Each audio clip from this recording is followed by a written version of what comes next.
నిన్ను స్తుతిస్తే చాలునయా, నా స్థితిగతులు మారునయా. నిన్ను స్తుతిస్తే చాలునయా, నాకు క్షేమము కలుగునయా.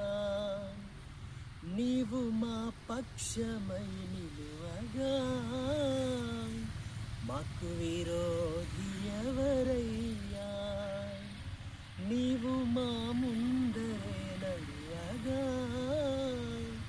ఇక జయధ్వనులు చేసేదమయ్యా. యేసయ్యా యేసయ్యా, నీకే స్తుతి గానము చేసేదం జయస్సునాదము. యేసయ్యా యేసయ్యా, నీకే స్తుతి గానము చేసేదం జయస్సునాదము. నిన్ను స్తుతిస్తే చాలునయా.